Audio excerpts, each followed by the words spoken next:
You're listening to This Week in Property. Stay current, relevant and up to date in the world of property investment. Learn from the UK's leading property professionals and grow your property business.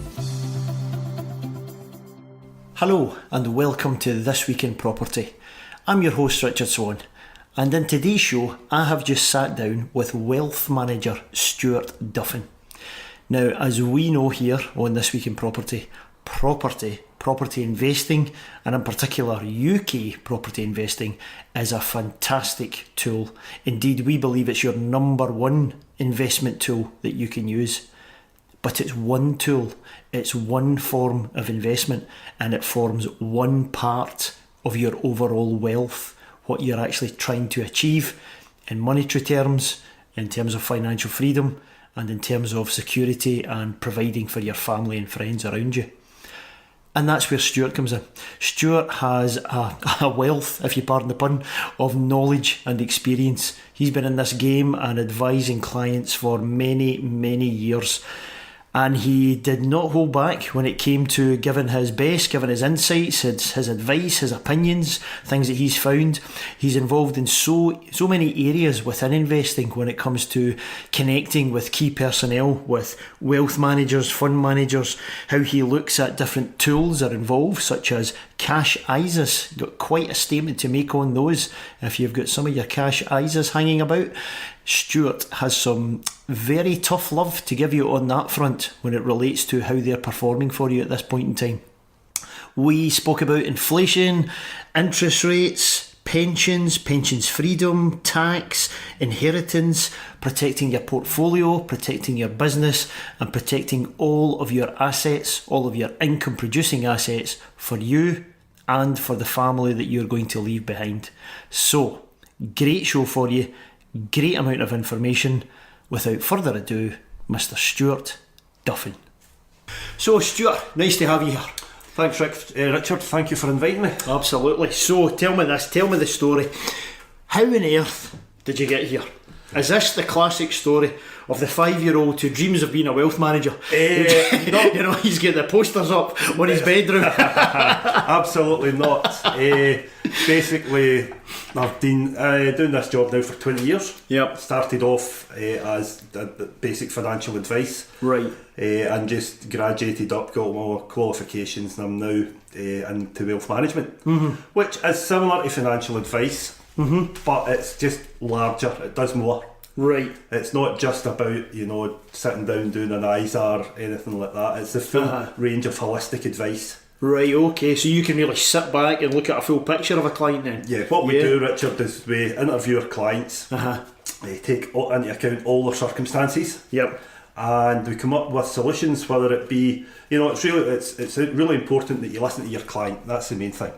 What your client is looking for to start with, but there's always something else comes up. Yeah. That maybe they don't realise or have not thought about. Right, okay. See that quite a lot, do you? Oh yes, absolutely. Yeah. So I'll take everything into account and then go away, put a report together, come back and present it to my clients. Now that could be anything from basic ISAs right up to inheritance tax, estate planning, protecting your business, protecting your property. Because a lot of people don't realise, sometimes you don't know what's round the corner. Yeah, we've certainly found that out, haven't we? Over the years. Everything can be going great at 1 minute, and the next thing, bang. Yep. And there's a lot of things that people don't have in place that possibly they should have in place. It's great having these things, but it's also very important to protect them. Correct, they're assets, aren't they? So you're protecting of course you are. Your assets. Your assets. You're being sensible. Cool. Yeah. You touched upon the word property. This is, of course, This Week in Property, and that's what we specialise in. But we like to drift off into different areas. We talk about things that affect property business, affect business in general. And when it comes to wealth, that bigger picture, your financial freedom, your wealth, whatever buzzword you want to put on it, diversification, having some of this, having some of that, yes, having property because it's a great investment tool. Absolutely. But you look at what else have you got and how liquid are you? Is that how you look at these things as well? Yeah, I think property investment's great, but it's only one small part of planning your full wealth. Yeah. because it's an old saying, I don't tend to use it too much, but don't put all your eggs in one basket. Of course. Diversification with any portfolio is really important. That it means that your whole wealth portfolio, but it also means that the small parts of it. Right. So you may have an investment that's really important for that investment within the portfolio of the investment, that there's good diversification to that. Because not everything in the investment world is working all the time. Of course. We've all got cycles and stuff, haven't we? Correct. Yeah. The equity market's definitely working a cycle. Right. And they're a wee bit down at the moment because there's a lot of unsurety in the world, uncertainty, in the world. However, the good thing, if you've got a good portfolio, there's safety built into that. Because if you've got all your portfolio in equities or stocks and shares, if that market drops, that is you can potentially lose an awful lot of money. That's how one of the things I do with my clients is find out a couple of things, their attitude to investment risk. Right, so you've got into the behaviours. Yes, There's the emotional makeup and stuff. Right, fascinating. Okay. Yeah, but there's also a thing called capacity for risk as well. It's how much can they actually afford? Yeah. To lose short term. Because the ups and downs. But if you've got a good managed portfolio that people are, the fund managers are looking after on a daily basis. Sure. Whilst maybe the equity market's down, that money will be getting moved about. Right. Right, and it goes from one place, and it might just go for a couple of weeks into something like a property fund, a bond. It can get into bonds. Right, okay. It can sometimes go into cash just to make it nice and steady while the markets are up and down. Right, okay. But these fund managers who, they're the ones that actually make my clients the money. Is it? I give the advice, but I am not responsible for that kind of the day-to-day management type thing. Yeah, I'm a great believer, and everybody's an expert at their own thing. Absolutely. And these guys most of the fund managers are actually top notch. Right, excellent. Okay. And again, geographically, it's really important because all over the world, that's where your fund managers and things should be. Right. Because the UK, it's only a small island. Sure. It closes down. The stock market's only open 9 to 5. Of course. It closes down at the weekend. But while the UK stock market's closed, the US one's open. China is one of the fastest growing economies in the world. Great markets and that thing. So I use fund managers all over the world 24/7. Right, okay. So, excellent. And that's there's two words you mentioned I want to pick up them. So the first one was diversification. Yeah. I was just wondering, I'm just curious, when you talk about diversifying, yes. Someone's portfolio, they've got so much that's liquid, they've got so much in stocks, so much. Do you personally run to any kind of formulas or equations? There's these guys, you hear about the Ray Dalios of the world, and we've heard quite a lot through the likes of Tony Robbins. He's wrote some great books on it, trying to distill it down to an idea that Joe Public could follow.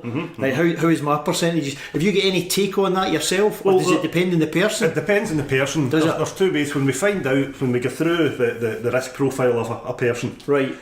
Some of them are gamblers, some of them aren't. Right. We've got you've got low to medium to high, and then high risk. Right, okay. So everybody will fit into a category, and it's just finding where that person is.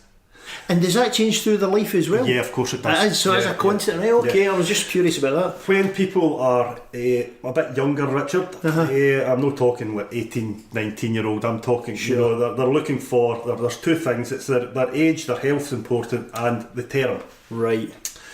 In general terms, if someone is looking to save, perhaps for retirement, in their 30s, a wee glitch in the stock market's not going to have a great detrimental effect on the long-term performance of that fund. Sure.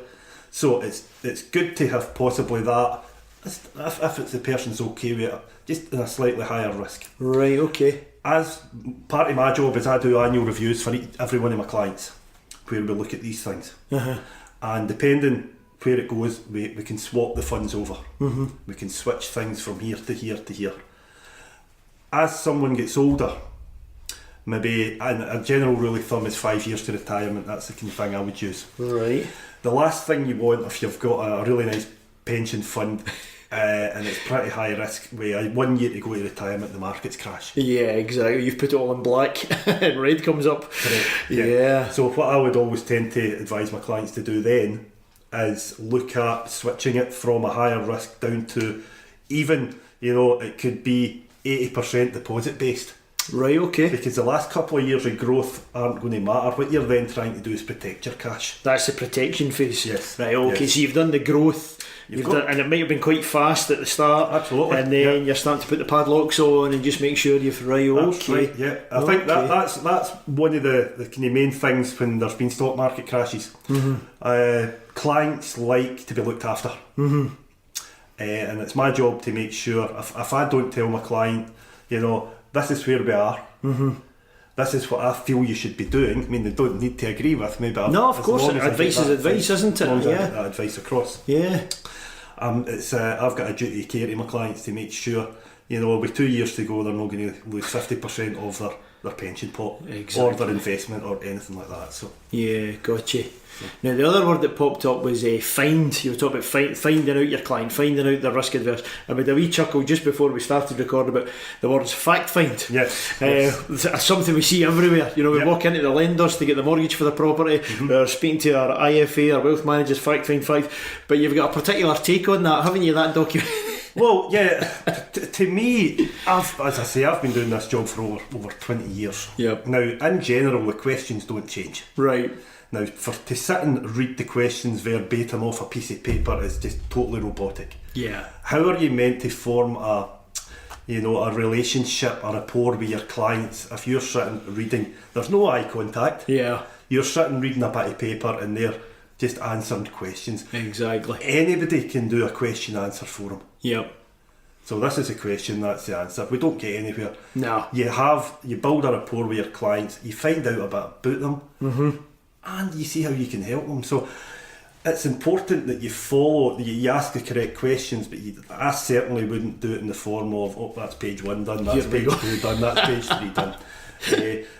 But as I say, it is important that you get all the information out, but you do not need to use a structured fact find to do that. Excellent. You stay away from that. Stay away from being a robot. Absolutely, yes. I love it. Now, let me throw another word at you, because we just dabbled in it there. ISAs. Yes. These cash ISAs. All right, yeah. You've got a particular take on them at the moment, yeah? Absolutely. What's your opinions? My thoughts on cash ISAs nowadays is why have them. Right. Right, now, a couple of wee things. There is billions of pounds in cash ISAs in the UK. However, the average cash ISA interest rate is now 0.45%.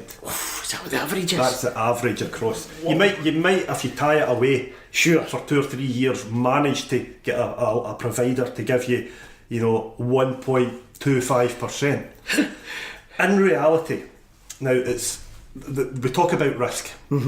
Now, there is investment risk and things like that, but there's also a thing called inflation risk. Right. So, if you think about it, inflation at this moment in time is sitting at 3%. If you have got, the majority of your money sitting in an account that's getting 0.5%, Yeah. the capital amount of your money is not decreasing, but the capital power of your money is. Right, gotcha. So, 100 quid at 3%, something's going to cost £103 next year. Yeah. If your £100 is only at £100 and 50 pence, or £101, whatever, you can't buy that thing. Yeah. So there's also a thing as well. People, it's all about the tax efficiency with ISAs. And none of us like paying tax. End of. We'll touch on that. However, legislation recently changed. It used to be that every one of us, if you were a UK taxpayer, you paid 20% on any interest that you got from your bank or building society if you were a basic rate taxpayer, 40% if you were a high rate taxpayer. They brought in a thing not that long ago that for a basic rate taxpayer, they don't pay any income tax on their first £1,000 of interest that they gather in any bank or building society account. Right. Now, when you look at the interest rates where we are, £1,000 interest is one load of money to generate that. Exactly. That that's potentially £1 million sitting to get £1,000 of interest at the rates banks and building societies are giving you. So for the first £1,000 you don't pay tax anyway. For a high rate taxpayer, it's for the first £500 you don't pay tax. Ah, right, okay. However, so when you look at that, now you know, these days sometimes you can get deposit accounts which are actually paying a higher interest than cash ISAs. Ah, right. Certain providers will give you a decent deposit account, savings account, that will actually pay better than a cash ISA. What I would say to everyone out there that's sitting with cash ISAs, sit back and think to yourself, what's this for? What is my goals for this money? Is it just emergency money? That's fine, but you remember it's don't keep too much emergency money. Keep what you need. If you actually have a goal and it's for longer term, that is potentially the time to be looking at maybe a transfer of that ISA into a good, like, equity stocks and shares ISA. As long as if you've got 5 years, for instance, 5 years and over, then you think, well, you know, I want that for my retirement fund, I want that to boost my pension, I want that for my children's education in 10 years' time, anything at all. If your goal is, you know, if you've got 5 years that you could put that away, you should be looking at an alternative to your cash ISA. Right, making it work for you. Making it work for you. So you've worked out some kind of buffer contingency that you need, yeah, and then over and above that, start to make it be more effective. With any financial planning, when it comes to this part of it, Richard, with your ready cash, with your money, what you break down, there's three main things that I'll look at. It's immediate and short term, and then it's your medium term, which you could say maybe, you know, 5 to 15 years, and then your long term is generally your retirement planning, right, and maybe even things like estate planning. But estate planning in general is looked on for the kind of more elderly people. Sure. But it's anyone who doesn't contact their clients regarding this, you know, they're not doing them any favours. Sorry, they're not doing their family any favours. Yeah, exactly. It's not going to be them at the end of the day. It's their family, isn't it? It's not going to be them. But yeah. I mean, how would anyone feel as, you know, it's a hard enough time losing someone. Yeah. And then all of a sudden you go to deal with their estate, and HMRC and all their glory say, that's great, but you're giving me 40% of that. Yeah, we're first in line. We're getting 40% of that estate. These things need to be avoided. Yeah, definitely. And that goes with, well, property and everything comes into your estate. Going down the property route, the only thing that doesn't come into your estate for inheritance tax planning where property is concerned is your main residence. Right. You know, everything else, for people who, like lots of people we know have got property portfolios, if something happens to that person, that portfolio will form part of their inheritance tax estate. Yep. There's ways around that. Right. And that's when it comes to a different side of my job, that's protecting people. Right. Protecting their assets. You've built up a good, whether it's your assets in cash, investments or property, you've built up this lovely portfolio. It's not hard to protect it for your family. Right.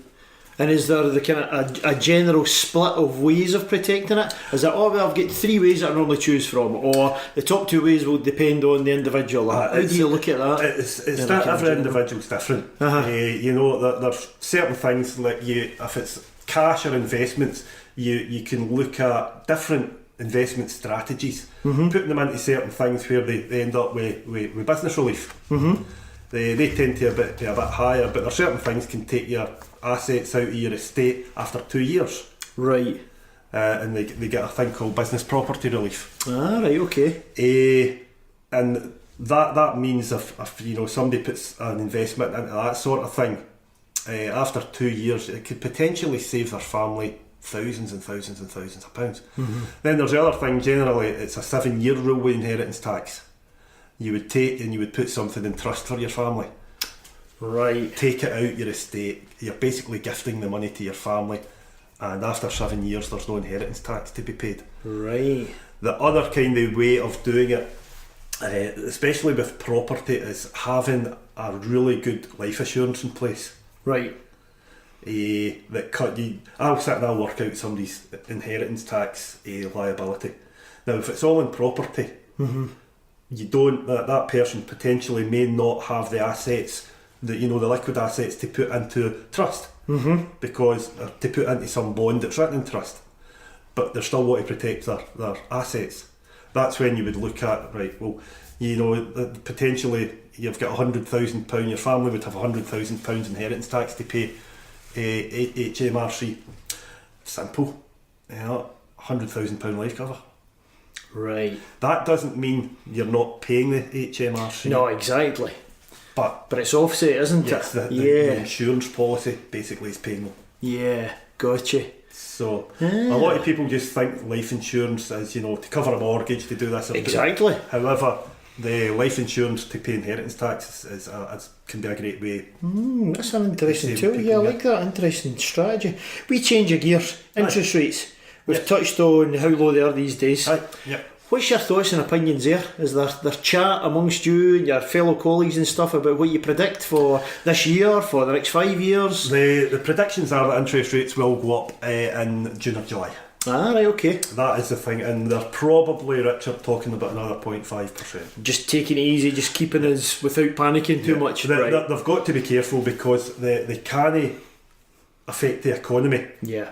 Because if they put interest rates up too high, yeah, that's okay, but everybody, I mean, the vast majority of people have got mortgages. Exactly. So if interest rates go up too high, it's a knock-on effect, the people's mortgages go up. Yeah. If someone's mortgage goes up, they've not got as much money to spend, Yeah. so they don't spend it. So manufacturing is affected. So they are going, they do have to control the economy. So they reckon that it will be about 0.5%. Right, okay, just take That's it cagely. only- And then probably see what happens. What was the impact? What was the result? Yeah, well, that's why they'll do that. They'll see, and it may be for 6 months again. I'm sure they will go up even further. I mean, we can't live in the land of practically 0% interest It's forever. incredible, isn't it? Especially the times that we remember, you know, getting back to, you know, double digit days and, you know, Margaret Thatcher days and all sorts of things. It's just incredible where we find ourselves. I bought my first flat, and my interest rate in the first flat I bought was 14.5%. Oh my goodness, ouch. That was Ouch. that I was paying more then for my flat than I am now for my house. Seriously. Seriously. But so that's where we were. Most people are the younger generation didn't know these times. No, exactly. You know, I'm still quite young at heart. But Yeah, you know, exactly. Yeah, we're all getting a bit, fellow 21-year-old in the podcast here. absolutely, we're all getting a bit long in the tooth. But when you say to any of the young ones, back the first mortgage I bought, the interest rate was 14.5%. They can't comprehend it. No, exactly. No. But the bottom line is they can't put them up to that kind of rate again because everything would collapse. Yeah, that's it. You certainly can't plan for that. Oh, you know, no, you couldn't. no. Whether or not it ever happens in the future. If it ever happens, fair enough. but there's no plans to do that. Correct. That's the good thing. Which is it's good news for the guys and girls that you're dealing with, because obviously the property. Because you know, if people have got mortgages to buy their properties, Yeah. it would be catastrophic Yeah. for interest rates to go up just too high. Yeah, exactly. I mean, to be honest, we've already seen it with things like how they're attacking the landlords with different taxes and so on, taking away the mortgage interest relief bit by bit. You know, you're right, to add something like that on top of it, a massive jump would be a catastrophe. That all came about because of the London situation, unfortunately. The people that were milking the system in London have spoiled it for everybody. And that's what the government have tried to clamp down on, but they've clamped down on everybody. And everybody catches all, So catastrophes, mentioned that word. We've seen one. We've had the big crash, the 2008. So again, just opinions, just chewing the fat here. Any talk about that? About how you and your guys are looking at the markets in general? Do you see another bubble building? What's the thoughts there? Well, the markets are a bit unstable at the moment. But you see, one of the things, Richard, back when we had the big crashes, most people in most companies, their portfolios were classified as medium. Now this is really important for people who have got existing investments at the moment, to look at them, because I go out and I see a lot of people's investment portfolios, and they were done years ago. Now they're getting on in time, so they're getting older, but at the same time, when the risk was classified back then, it was classified as medium. Now, some of these portfolios are 95% equity based. That is not a medium portfolio. Oh. that's as high risk as you get. It's not exactly diversified, is it? No. Yeah. But that's the thing. Yeah, they might say it's diversified because 25% of it is in the UK stock market, 25% in the US. But the bottom line is, I think, is there's no security built in. Yeah. Nowadays, with portfolios, again, to do with the risk, there's a lot of security built in with them. The first thing is that a good managed fund, it's the job of the fund managers to look at these, but as we said earlier, the burst of the bubble. So try and get in and out before that happens. Right. But have a decent amount of your money in, a portfolio that is well balanced. That's the really important bit. That it's managed, looked after, it's well balanced, and it suits you. Again, we're is there a certain frequency to that? To be monitored well?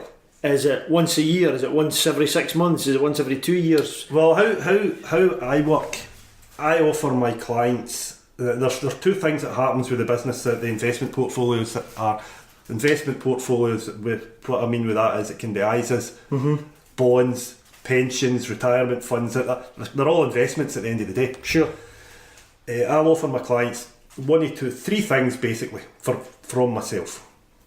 A 6 monthly review or an annual review, but I'm always available. Right. Over the phone. But what happens with the investment planning that I do, we have a thing called an investment committee based in London. Now they look after the portfolios and they meet once a month. Now that is a combination of very high people in the investments market, and they meet once a month and they review their portfolios then. Right. Every single month. Okay. And if one of them is not performing to the certain standards expected of it, there's 2 things will happen. They'll get rid of the fund manager, they'll get a new fund manager. Now that happens. Yeah. Because there may be just something in somebody's life that they're not focused in their job. Sure. Anything, and if there's signs of that, it's not good for that person. But at the end of the day, there are all these other people who've put their trust in that person. Yeah. So that'll be looked at. So they either change the fund managers or they'll rebalance the actual portfolio. Right. Okay. So it's basically looked after constantly. Right. To make sure it's working, and that's why they're successful. Yeah. Exactly. So they're looking after the fund in general very often, and then you've got a personal connection with someone, with a client, with an investor. Okay, so where are you? And all the things you mentioned, that we've triggered the point where you're 5 years before your planned retirement, or you're talking to me, you've lifted up the phone and you're telling me you want to emigrate to Australia and you're changing all your plans. And then, of course, you're reacting to that on an individual basis, aren't you? Absolutely, yeah. Right, okay. Now, the nasty word, the P word. Pensions. Let's talk about them, because my goodness, if there's ever something, an investment tool that's had so much bad coverage and negative media for quite a few years now. Yeah. So many funds disappearing. Some really in a very negative way. People deliberately misusing and stuff. Absolutely, yeah. Other ones just what have you. But where are we there? What's your thoughts there? Well, my personal thoughts. There's obviously the type of pension funds that you're talking about, like disappearing BHS and things like that. That is down to individuals. That is company pension funds. Yeah. So as a personal advisor or wealth manager, I don't get involved in company pension funds like that. Right. That's all we do with the companies. Pensions, to me now, since the pensions freedom came in 2016, I think they're fantastic. Now, I'm talking about saving for your own retirement. Right. The reason for that is that you used to be really restricted to what you could do. You had a nice pension fund. All you could do was take your 25% tax-free cash. Then you had to purchase what we call an annuity. Now, annuities are based on interest rates. Interest rates are very low. We're back to that problem. Yeah, so it's all linked. And basically, so all of a sudden someone's got a good couple of £100,000 in a nice pension fund, and this annuity comes out and says, okay, we'll give you £5,000 a year. Excuse me, what good's £5,000 a year? Good luck. Yeah, good luck paying your bills with that. God. And the other big thing for me was, at the end of the day, I'm not being morbid here, but we're all going to go sometime. Exactly. Clock's ticking on all of us, isn't it? So with the old pensions, basically what happened was when the pension member died, if he had a partner, a wife, husband, whatever, they would get 50% of the pension until they went. Right. And then that was it gone. Now there's hundreds and hundreds of thousands of pounds sitting there that never ever went to a family. That's all changed. Pension freedom, there's far more flexibility. You don't need to take an annuity. Right. You can still take your 25% tax-free cash. So you've still got that. You've still got You can do that. that, right. That's still there if you want it. But there's other ways of doing it now. We use things called drawdown. Right. It means you could actually take the whole pot if you wanted now. Right. You'll pay a hefty amount of tax on it. The tax man is coming again. Yeah. Right. But if you're not going to do that, there is ways. So when somebody comes to retirement, I'll sit down with my clients and we'll see, right, what is the most tax efficient way you taking your money? So what do you need and how can we do it most tax efficiently? And it's, as I say, you can take it as a thing called flexi drawdown or phased drawdown. Oh, right, okay. It's different methods of taking your money. The two huge advantages now and benefits, why I have got no problem recommending retirement plans to my clients, is at the end of the day, the money is never lost now. Because when you pass away, the money is then left to your family. Right. So with all that hard-earned cash that you've saved for all your life, that used to just go to a pension provider. Exactly. It used to just disappear, didn't it? Yeah. It now forms part of your estate. Right. So there's that, but there's a great wee thing the way it works. When something is into a drawdown, it actually can be in the same investment fund as it's been all the years. So if you think this is really easy, straightforward thinking. That money, while you're drawing on it, remains invested. Right. And it's really quite good the way it works. In fact, it's great the way it works. If you've got someone's, I'm talking £100,000 of a pension fund, and they say, right, I need 5% a year of that. Right, I'm just using. Just go for these rough numbers. It's good to talk that way. Yep, definitely. So I want to take 5% income from that. Well, that's great, no problem. We'll get you 5%, Mr. Client. However, you know the great secret of this? That money's still invested, and that if it's in a decent portfolio, it could potentially be making 7, 8, 9%. Right. Okay. So is that kind of average? Is it achievable? I mean, absolutely, yeah, is it? Absolutely right, okay. Achievable, yeah. That's getting back to the cash ISAs thing. People think, is this my only option? It's not. Yeah. It's very achievable to get 7, 8, 9% on these things. So basically, back to the pensions, Richard. If your money, your £100,000 that you take 5% off, goes down to 95, that 95 gets 7-8% interest added to it, or no interest, growth on it. Yeah. Your £100,000 still sitting there, It's but you've still took £5,000 off it. Yeah, nice. So you're getting the eggs and the golden goose is still laying away, isn't she? So in theory, unless someone's really greedy and decides to take 20-30%, which you're entitled to, sure, then it's your money. But if you think, well, I would love to be able to leave my family something. That is one way. You get your pension fund, use a drawdown plan, so you take so much it, but the money's still growing.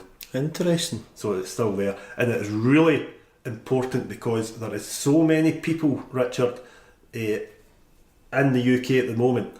Who stays with one job all their life? Exactly. Right. Yeah. Then there's people with 4, 5, 6 different pension pots paid up. A, they're not doing anything for them now. Yeah. But B, they're the old style. And a lot of these companies don't offer drawdown for that particular pension. Right, okay. So they come to retirement, the main thing they're going to have to deal with is all the different pensions. However, I can get an annuity with that one and I've got nothing else I can do with it.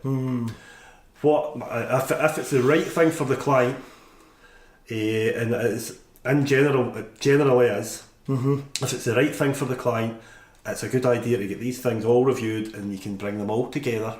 Right. Put them with one provider and then say, right, you've now got the new style pension, so you can take advantage of the pension's freedom. Right. and it means that money there is ring fenced for you and your family. Right, okay, it's all rolled up into that. So it is product related then. It's not just that all pensions have changed. No, it's no, like, you know, no, you've no. got to be in the right kind of bracket. It's that very much so. That's Yeah, interesting. the pension rules have changed. Exactly. A lot of the products have not. Gotcha. And although I'm on a public broadcast like this, I won't name individual companies. Sure. But I know most of the companies whose old plans do not offer the new, Really? the new options. Yeah, it's a big part of the market. At the same time, it's got to be the right thing because there is still a bit of bad vibes out there about pension people getting contacted from companies offering to take their pensions. It's got to be the right thing. Sure.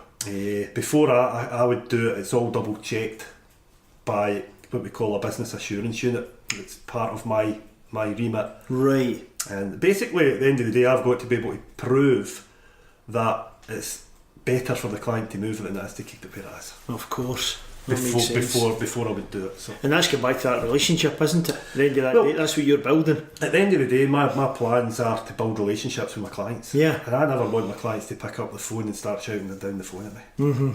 And I don't ever want to be in a position where I think, well, no, I need to avoid them. Yeah, exactly. Why did I put them in that Why did I position? do that? Why did I do not that? Yeah. tell them about this option? And of course. It's all about truth. It's all about being upfront. Yeah. And it's all about doing the right thing. Giving that best service, isn't it? For what's And just one other thing regarding pensions, Richard. Now, this comes down to, obviously, we're coming to the end of a tax year.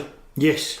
And I would advise everyone who has got the ability to maximise what they can do in their pensions now, because there is no other product in the world unless you just come across a great single company share that makes you 20% overnight. With pensions tax relief, the second you put that money in, the government gives you 20% on top of it. Right. And if you're a high rate taxpayer, they give you 40% on top of it. Exactly. Yeah. Now, it doesn't matter. I've been doing this job for a long time. That I've not seen any investment that gives you 20% overnight. So as part of your overall portfolio, your property, your short term, your medium term, if you want to have a good retirement, there's different ways of doing it. Yeah, your portfolio, your property portfolio. But diversification again as well. You can do it, get a nice 7, 8, 9% growth on a good pension fund. Excellent. Okay. And it's a lot more accessible now. So yeah, absolutely. The options are there, aren't they? Yeah. Brilliant stuff. Well, Stuart, I'm going to be respectful of your time. I really appreciate your insights, your knowledge, your opinions. It's great to have a chat. Aye, definitely. We've got all your contact details in the show notes. So if any listeners want to reach out to you or ask any questions and some of the stuff you've covered, they can check that out at thisweekinproperty.com. But for today, thanks a million for your time. Thank you, Richard. Hi folks, it's Richard here again. I really hope that you enjoyed today's show. Now listen, I've got 2 links to help support you on your property journey, and I want you to write these down when it's safe to do so. You might be driving in your car just now listening to the podcast, and that's fine, but please make sure that you get back to this and write down these links. Okay, are you ready? Got your pen in hand? So the first one, thisweekinproperty.com. Now that's the website for this podcast. On there, make sure you subscribe to the podcast so that you don't miss out. What you can also do on there is catch up on tons and tons of past episodes. There are hours and hours of property related content and some amazing guests with some fantastic insights to help you on your property journey. So that is thisweekinproperty.com. Okay, next link, propertyprotege.com. Now let me spell that one out for you. PROPERTY PROTEGE. That's propertyprotege.com. Now what's it all about? Well, the Property Protege Intensive is designed to give you the lift that you need into the world of property. And if you've already started, if you've already got some experience, then this can help you accelerate your progress even further. the experiences that people have had at Protégé and the success that they've achieved afterwards has been life-changing for many people.